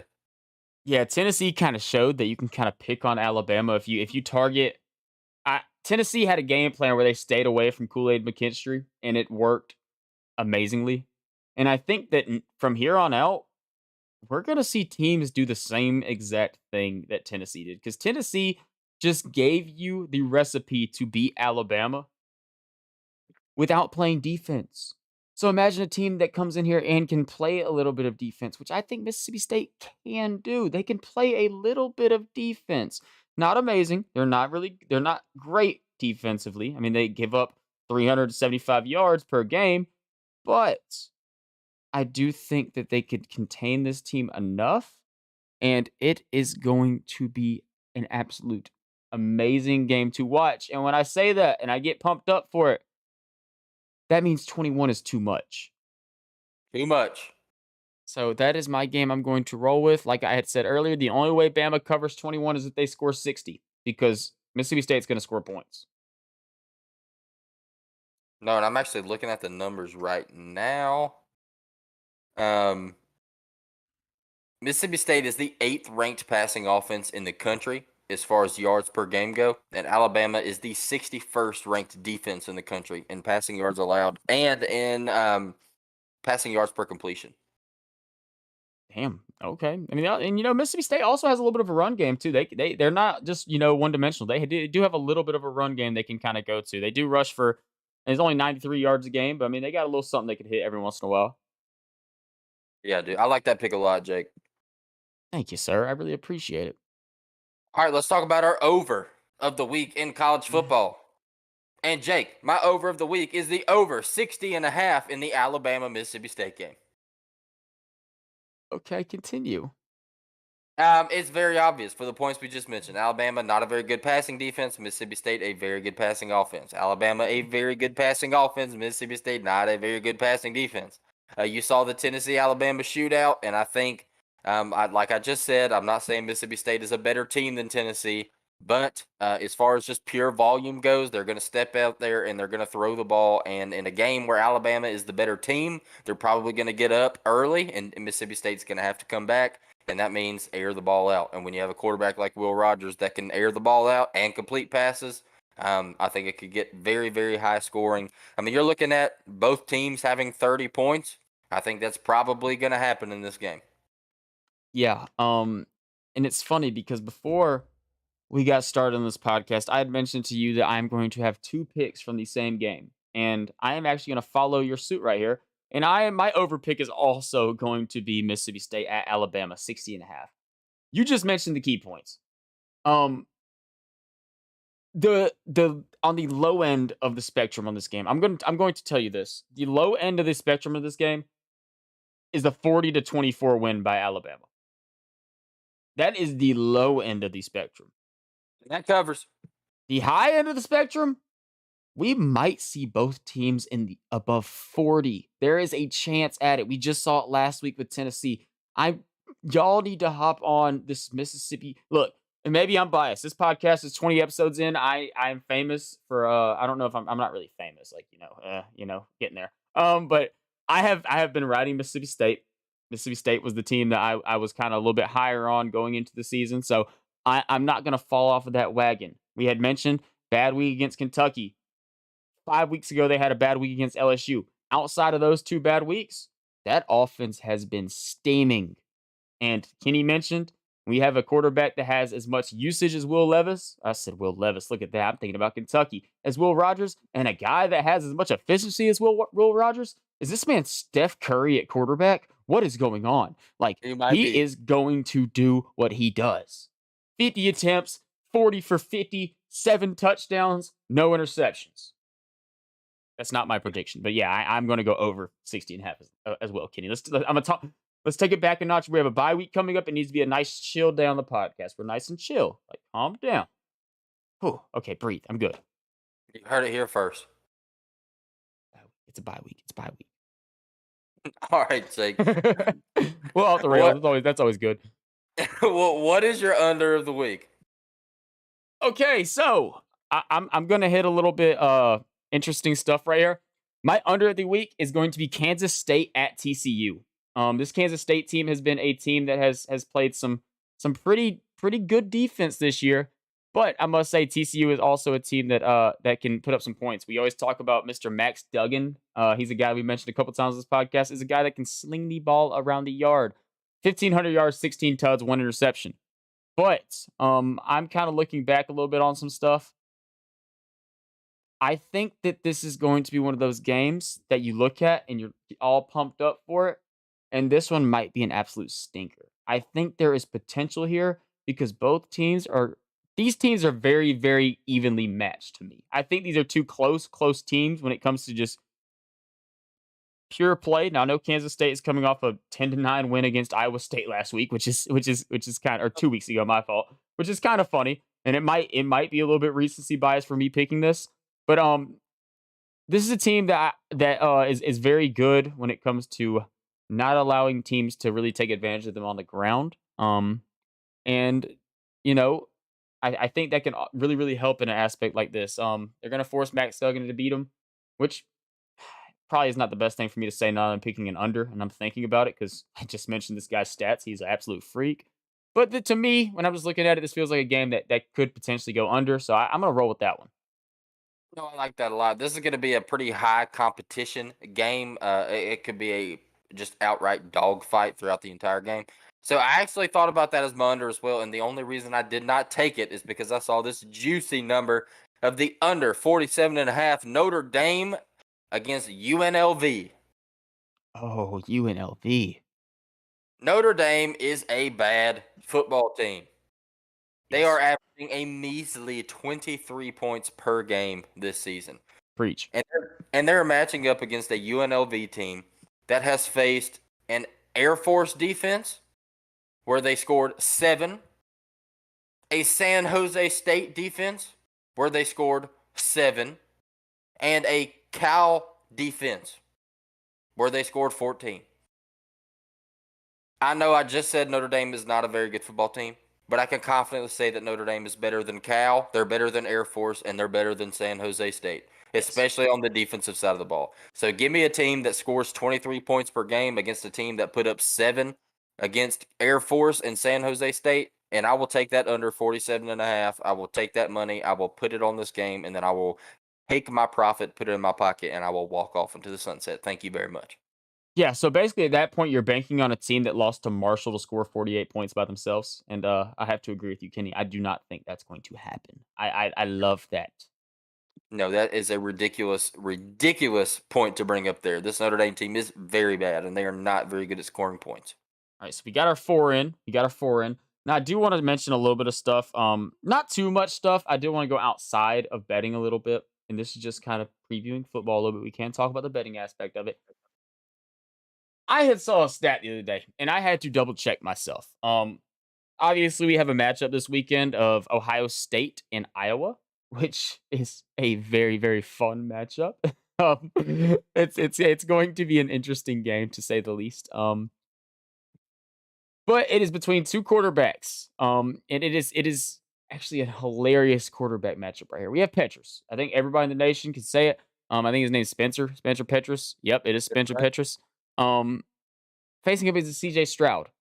Petrus, 940 yards, 2 touchdowns, 3 interceptions. Stroud, 1,737 yards, 24 touchdowns, and 3 interceptions. If I was to ask you the question right now, who has attempted more passes this season, who would you think?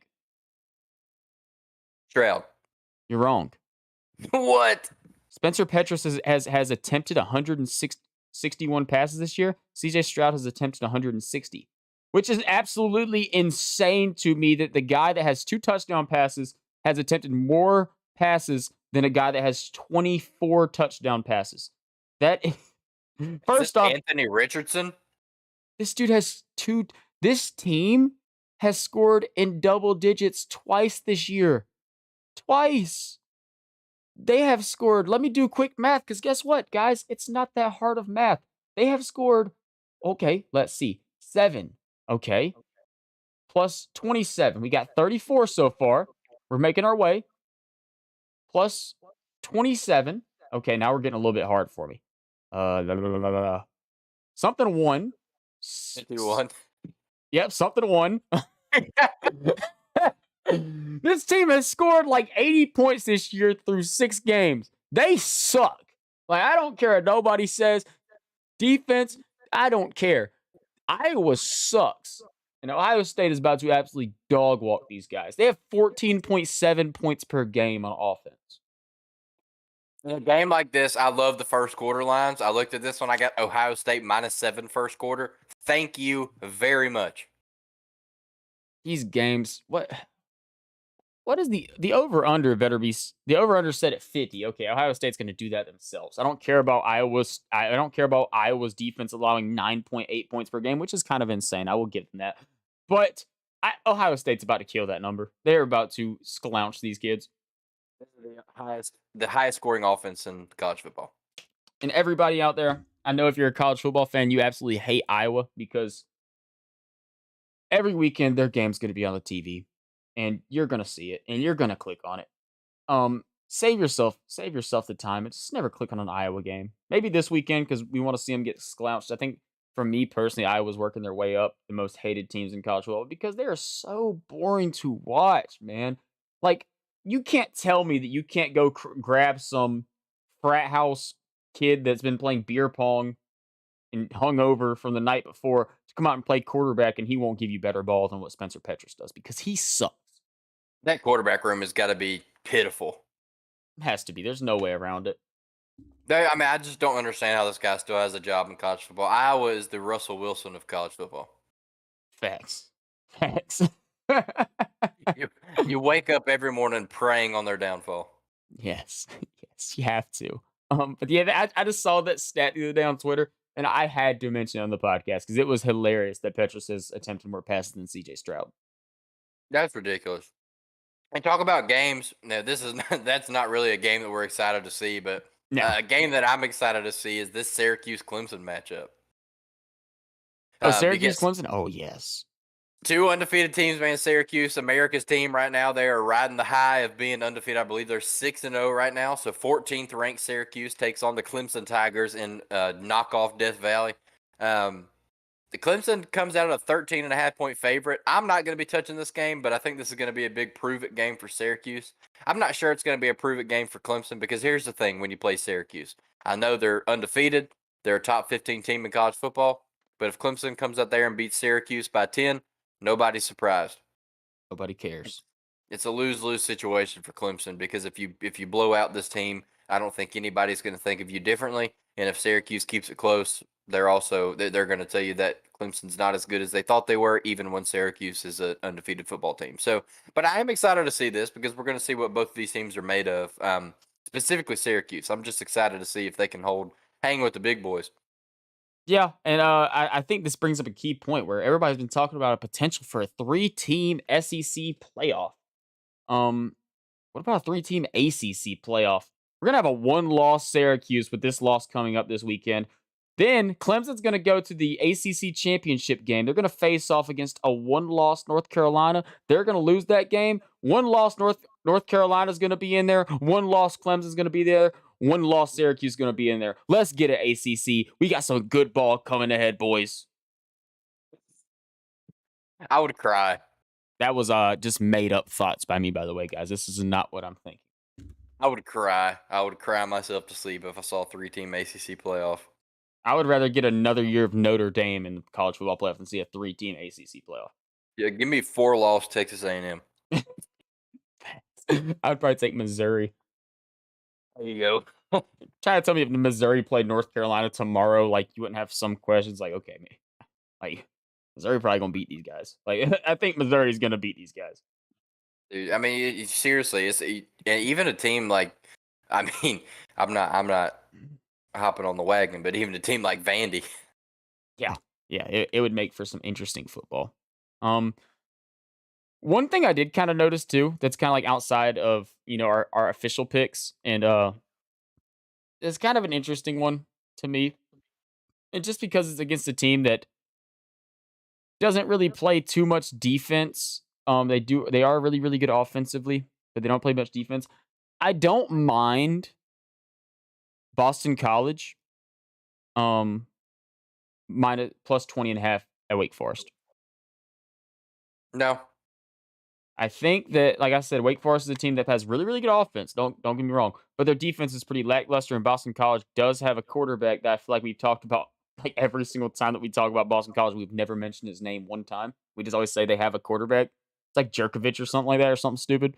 Um, yep, Phil Jerkovich. I was right. there you go. Yeah, I think they might have enough firepower, but then look at their recent games, they might just absolutely suck. So don't listen to me. They lost to Virginia Tech 27-10. Good overlook.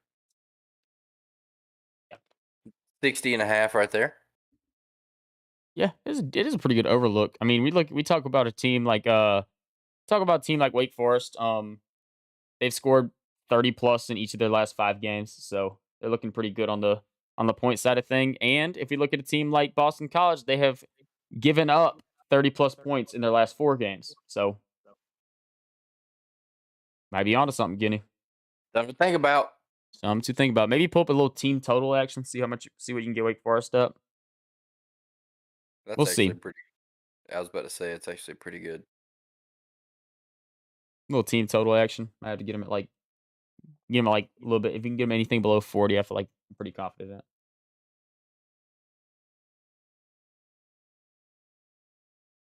I don't have it in front of me, but Yeah, I'm looking for it and I can't find it. I give up.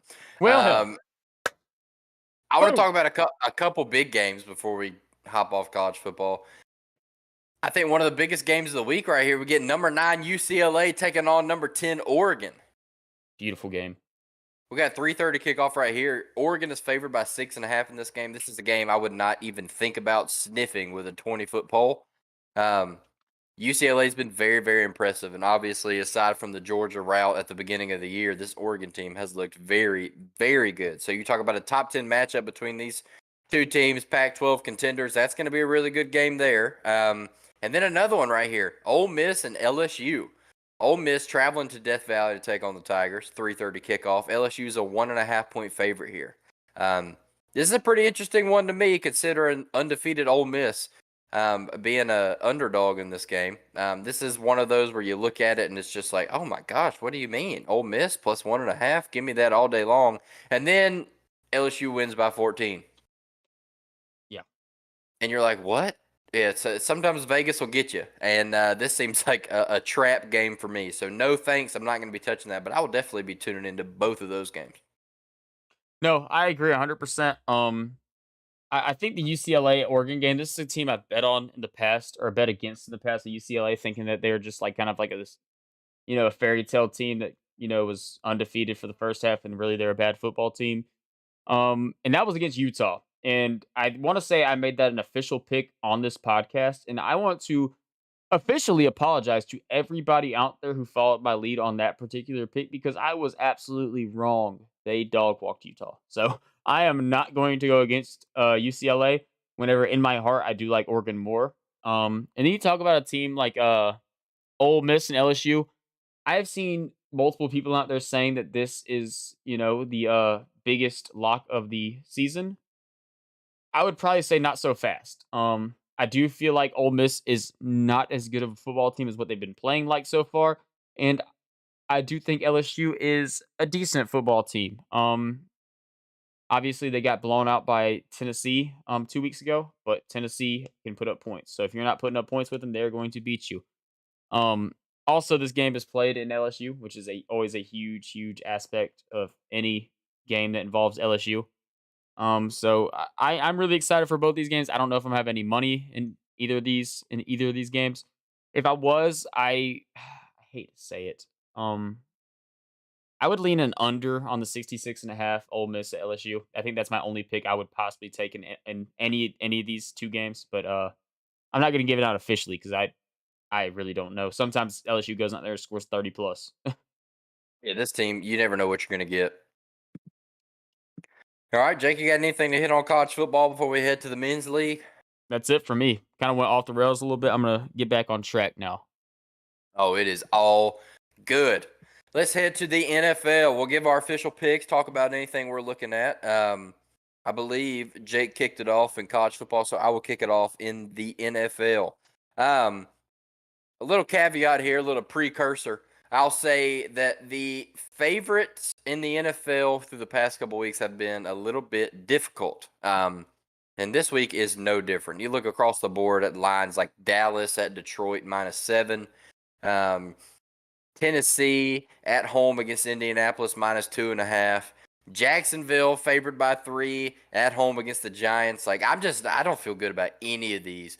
These give me the heebie-jeebies when I look at them. And oddly enough, I think the line I feel the most comfortable taking and what I have penciled down here as my official pick for my NFL favorite this week is the largest line of the week. And that is the Tampa Bay Buccaneers traveling to Carolina to take on the Carolina Panthers -10.5. Ooh, I was 10 and a wrong. half 10.5 is a lot of points in the NFL. The only reason I think that this might be a likely scenario is you got a very good Tampa team who is coming off a stinker against Pittsburgh. They've been playing pretty under the radar throughout this entire year. Traveling to Carolina to take on a team who starting quarterback is injured, sidelined for a couple weeks. PJ Walker came in there. It looked very, very bad last week in a loss. And he also gets hurt. And then Jacob Eason comes in and plays as the third string quarterback. I saw that they activated Sam Darnold off the IR. I also saw that he is going to take a little bit of time to get into game shape. So I don't think we're going to see Sam Darnold in this game. I do not know PJ Walker's status. But I really do not care because the Carolina Panthers team, they just lost their Baker's favorite offensive weapon, probably other than Christian McCaffrey, the second best offensive weapon on the team, other than DJ Moore. I think this Carolina Panthers team is in shambles right now. They lost their head coach. They fired him. They're losing key players from the quarterback room and the wide receiver room. So 10.5, it's a lot of points. But Tampa, I think this is a big week for them. They can make a statement win here against Carolina.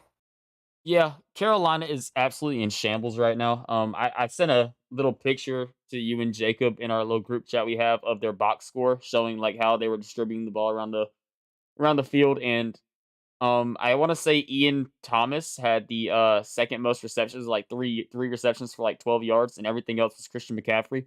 And that is a prime example of why Robbie Anderson wanted out. He is a deep ball threat, everybody. And if you don't have a quarterback that's going to throw the ball deep like Baker Mayfield, you have PJ Walker back there, he's not going to work there. His lack of usage was miserable. And I'm going to tell you somebody else's lack of usage, which is even more miserable because he's a better player than Robbie Anderson. That's DJ Moore. You mentioned him earlier. DJ Moore is going to be the next guy out. And to be honest with you, he rightfully should be the next guy out because you put this guy on a team that is a contender, he is going to make them a lot better. He is a beast, man. DJ Moore is a stud, and it's a shame that we have not really been able to see him get rolling with Carolina this year. I do love that pick. I think this Carolina team potentially is one of the worst teams in the NFL, and Tampa Bay is one of the best teams in the NFL. So 10.5 is a big number, but this is like Ohio State, Iowa. Facts. Um, so that leads me into mine. And before the podcast, we were kind of discussing, looking at lines. We weren't spoiling to each other. That's not what we do. We like to kind of get each other's reactions fresh. But we were both discussing them, and I had a feeling that me and Kenny had the same one because he said there was one of them he was looking at, and it was not the same line. So a little bit different there. And there's two of them I'm looking at. I'm going to tell you my first one first. This is not my official pick, but it is one I do like. It was a close second, and that is Green Bay -4.5 at Washington. Green Bay is a team that really still has not got their feet under them completely. But we talk about this every week, and I'm really really big on this, and it's kind of a bad thing sometimes because you don't never know when a team's going to step up. And I do feel like this Green Bay team is going to step up at some point, and I do not like this Washington football team right now. I love Taylor Heineke. I know that he's gonna be their guy for the next couple weeks with Carson Wentz going on the IR with a broken finger. But dude, Green Bay got to get rolling at some point, and this just feels like a perfect example. You go to Washington, you play a pretty bad football team, and you get them boys going. So that's my little backup plan. But my main pick I'm going to give, and maybe it's a controversial one because it is a hard place to go and play. I'm gonna pick Kansas City at San Francisco -2.5. Key reason for that is, and it's a pretty big key reason. Kansas City's just a better football team. Jimmy G is Jimmy G. But the Falcons just beat the 49ers by 2 possessions. I know it was at home, so it's a little bit different. But Kansas City is going to come off of a game that a tight game against Buffalo that they feel like they had a really, really good chance to win. And this is like a revenge game. Like they are about to come out and they are going to play some good football, man. I'm really excited to see this. Hopefully, just for football's sake, San Francisco's defense is getting a little bit healthier as these weeks pass because I know they've been a little bit banged up recently, and that could make this game a lot more interesting. But as it stands right now, I love this pick with Kansas City -2.5. I like that a lot. And you mentioned it there with the defense getting healthier. They missed a lot of key guys against the Falcons, Yes. and they've been dealing with some injuries so far this year. But, obviously the 49ers have one of the best defenses in the NFL and, studs all around the board. But it's just another one of those situations where does it really matter what kind of defense you tried out there against Patrick Mahomes? No, not at all. So 2.5. I don't think it matters who they're playing. 2.5 points with the Chiefs. I like that pick a lot. Okay, so that leads us to our underdogs. Kenny, would you like to take the reins on this one first? Sure, I'll take it. I will take it. My underdog of the week, my official pick. I am taking the Pittsburgh Steelers Oh, +7 in Miami against the Dolphins. I believe this is going to be Tua's first game back. yes. Steelers have been playing really good ball. I know Kenny Pickett went down with an injury in the last game, and then Mitch came out and closed it out and actually played really, really good for the time he was there. So I think the Steelers team is a little bit of a sleeper. I don't think they're a great team by any means, but the Steelers are the Steelers, and Mike Tomlin is Mike Tomlin. The defense is very, very good for the Steelers. I know the defense is also really good for the Dolphins as well. But when I look at this Steelers team, I see a lot of players that can contribute in a lot of different ways. We talk about it a lot in the NFL where you get to a touchdown, a little bit over a touchdown. It's a big line in the NFL. And I don't think this Dolphins team is better than that Tampa Bay Buccaneers team. And I think 7 points is just too much. So I'm riding with the Steelers here. Yeah, I like that a lot. That's what I was looking at. Miami first 3 games of the season, there was potential talks that they were the best team in football. Tua goes down with the injury. They lose 3 in a row. Now set at 3-3. It definitely makes up for a very interesting game, and I am very, very curious to see how it kind of plays out. And like you mentioned it, man, Mike Tomlin is going to Mike Tomlin, and Pittsburgh is going to manage to win 9 games every year. Somehow they are going to manage it. No matter how that roster looks, they're going to win games. And the big part of that with Pittsburgh is usually on the defensive side of the football. But defensively, they haven't, been super stellar this year like we're so used to seeing. So it's kind of an interesting aspect. That is definitely one I looked at. I did stay away from it though, just because the aspect of that Miami offense has to get rolling again at some point. Yeah. Um, Waddle's been kind of, lackluster recently. Tyreek's still putting up crazy numbers, but we kind of expect that from Tyreek. Another interesting thing I wanted to say, it's kind of outside of, the whole betting atmosphere. Have you seen the little ramblings going around recently about the Dolphins trading Mike Gesicki? I have not. And I think I'm right on that. I'm pretty sure there's been a little bit of rumors recently that they're gonna be shopping Mike Gesicki. Let me do a little live research on the Twitter right quick. Man, I believe it. When you see a guy like Mike Gesicki come out there, his dancing ability alone with his gritties, I think would have all 31 NFL teams interested in him. Michael Balko. So I'm giving my sources here. He's verified on Twitter. The Dolphins are expected to trade tight end Mike Gesicki by the NFL trade deadline. Wow. So I don't know what that would look like. I'm assuming that they would like to target a guy that could help them right now, not picks. I would think that it would be like a Gesicki for maybe a defensive piece, like a one for one trade, player for player. So that would definitely be interesting to see. And he's definitely a guy. I think most people around the league love Mike Gesicki, especially with that mean gritty he likes to hit. Um, Feels bet. like Go ahead. feels like that Tampa Bay Buccaneers team is going to sell the barn to get this guy. Yeah, it only feels right, right? Like that. It feels like a perfect situation for him to go into. So my underdogs of the week. This is a week for the underdogs for me. I love a lot of different underdog picks right here. I looked at New York going to Jacksonville +3. This is a team that's playing really, really good football. I looked at Cleveland +6.5 going to Baltimore because Baltimore has a lot of injury situations going to this week. Half their team is questionable. So that is interesting to see. Obviously, Falcons always a good team to pick against the spread. They are 6-0 right now against the spread. But I think my one I'm going with. Also, I looked at Seattle too +5 against Chargers. I like that. But the team I'm going to go with, I'm going to go with the New York Jets +1 at Denver. This All Jets right. team, this Jets team, this Jets team is not that bad. This Jets team is coming off a 27-10 victory in Green Bay. Like this Jets team is kind of going right now.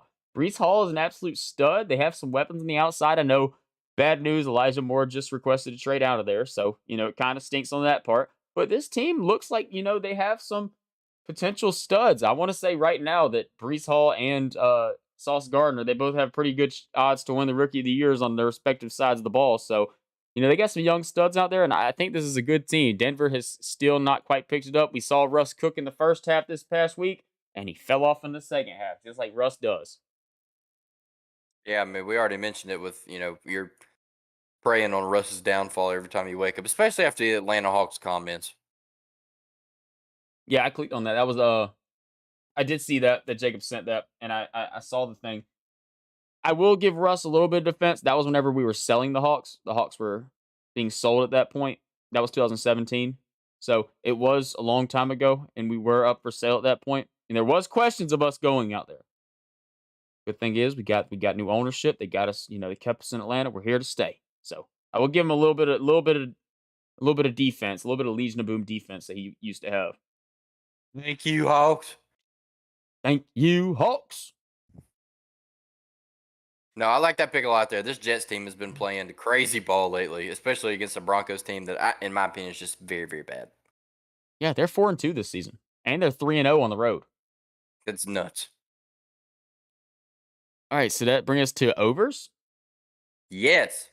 And I will kick it off. I mentioned earlier, we talked about the Falcons game, and I said I had a pick. Here I am. The Atlanta Falcons taking on the Cincinnati Bengals. I am on the over 47.5.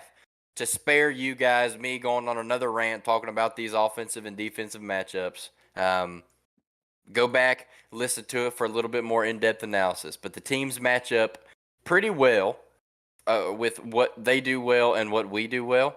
But I think what it really comes down to is this Bengals team can throw the football, and the Falcons defense cannot defend the pass, and the Falcons defense can run the football, and the Bengals defense cannot defend the run. So I think we're going to see some points in this game, and 47.5, I think it's just going to be a little bit too low. Yeah, we're getting risky in this podcast for our group record because I am following suit here, and I am also Lord. rolling with the Atlanta Falcons and Cincinnati Bengals going over the 47.5. This Falcons offense is one that has been rolling, and the Bengals offense has been rolling. So when you get that two things going together, we mentioned it all earlier. Trust me, if you want to remember, you can wind back about an hour and you'll listen to all what we've said. But yeah, let's just roll with the over 47.5. I love that. That number set too low. We are. We're getting a little bit risky on the podcast, but hey, what's life without a little bit of risk? That's betting, right? Mm-hmm. All right, let's head into our under of the week in the NFL. Jake, I'll let you kick it off. You're gonna let me kick it off? Oh Lord, we're getting hot. I think. Hold up. Let me think about it. I am gonna roll with the under. And this might be a little bold because we have a certain guy that's coming back this week. I'm gonna go with under 48.5. Detroit at Dallas. Detroit was playing good ball to start this year. They looked like they were rolling on offense. Jared Goff was tossing the ball around the yard. Things have changed. They are coming off a bye week, which is a pretty key thing to think about. But dude, they got shut out by the Patriots. And I'm not saying the Patriots defense is bad, but that offense is stale again. And I think that is a lot more realistic than, how they're rolling early on in the season. Jared Goff was one of the better quarterbacks in football for the first couple weeks, and we all knew that's not a true statement.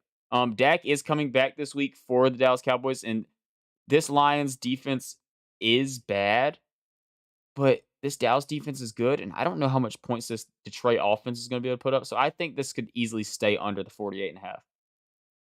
No, I like that a lot, and I kind of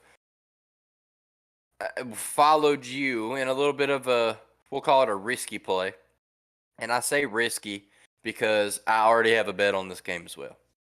Hmm. I mentioned Tampa minus 10.5 at Carolina. Okay. I am also taking the under in that game of 40.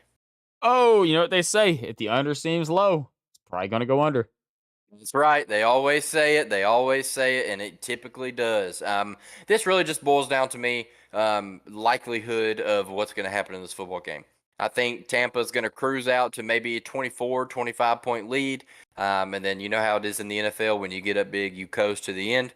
On this Carolina Panthers team, I just don't think it's going to be able to score with a backup quarterback, maybe a backup to a backup, a depleted wide receiver room, injuries all over the board against one of the best defenses in the NFL.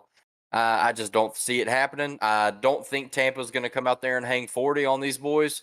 All things considered, Carolina has a pretty solid defense, but they're just not going to be able to produce on the offensive side of the ball. So I feel pretty good about the under 40 in this game. So doing a little double dip here, minus 10.5 and the under of 40. Check us out. We had a couple double dips. I had two bets on the Alabama Mississippi State game. You had two on the Tampa Bay Panthers game, and then we both had two of the same bets. So, like I said, whenever we both take the same picks, it gets really, really risky. It's high risk, high reward for our betting records because if both of those lose, that's an automatic 0-4 right there. But if they both hit, well, we 4-0 off two bets. We love to see it. Right. You love to see it. What's life without a little bit of risk, Jake? That is big, big, big, big, big facts. Yeah, Kenny, we are at an hour 30 right now. How about we wrap this bad boy up? Do you have any thing else on the big boy league? I think that's pretty much it for me, man. There's a couple interesting games. I'm interested in that New York Giants Jacksonville game. Jacksonville played really, really good ball to start the year. Trevor Lawrence kind of came into himself and started playing really good football again, like we saw in college. And the Giants, I think this is going to be a pretty big test for them to kind of see. They're stacking up against a team of a similar caliber to kind of see what that Giants team is made out of. I think they may be playing a little bit above their head right now, but they could come out here and win by 10 and prove me wrong. Who knows? But other than that, I'm really interested in that Chiefs game. I'm really interested in the Dolphins game and the Cowboys game. See Tua and Dak come back from injury. But other than that, that's pretty much it for me, man. That's the beautiful thing about the NFL is you can look at every game and be like, okay, this is an interesting game. Where college football, Yeah, we don't really get that luxury. So it's a little bit easier to pick and choose with college. Where in the NFL, you can kind of point out every single game as a game. Like, okay, yeah, I can see something happening right here. Um, I did want to mention something that I did see. I heard on some podcasts. I'm sorry, I'm totally forgetting about the name, but with a win against Kansas City, I know Buffalo's in a bye week right now, so we're gonna give a little bit of Buffalo love out there. The Buffalo Bills have beaten every division leader in the AFC this season. that's wild. They beat the Chiefs 24-20, they beat the Ravens 23-20, and they beat the Titans 41-7. They have beaten every division winner or every division leader right now in the AFC, which is pretty interesting through That is through 6 weeks. That's pretty big deal. that Buffalo team is a wagon right now. Yes, that Buffalo team looks really, really, really good defensively and offensively. I want to say they're top 5 in football. Josh Allen playing like the MVP right now. Yes, best quarterback in football so far this year. That's right. Well, I want to go ahead and say thank y'all so much for tuning in. I know we said it at the beginning of the podcast, but we can never say it too many times. Thank y'all for tuning in. It's always a blessing to have anybody out there listening to us just ramble on and kind of get off the rails every once in a while talking about some sports. Like Kenny had mentioned earlier, if you would and you would like to check us out on our socials. Any questions, any tips to improve the podcast, go ahead and send them to our inbox. It's always wide open.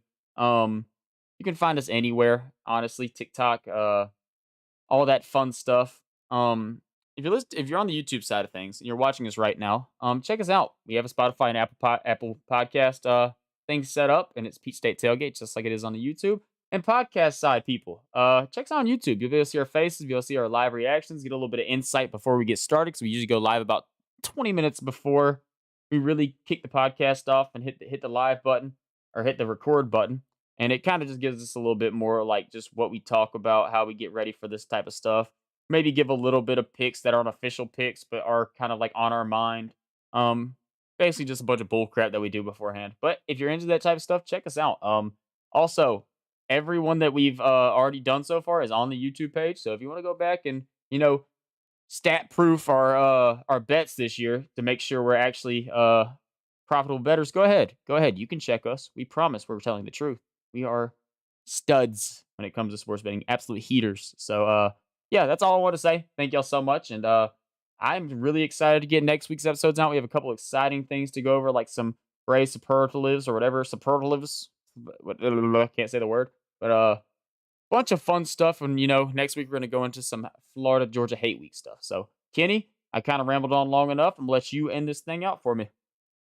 Nope. You covered everything well. Thank you guys so much for listening. We can't wait to dive in here next week, get into some Florida hate, and ramp this thing back up, talk about some more Georgia football, and close out the Braves. So, thank y'all so much. Check us out on the socials, and tune in next week. We'll be back.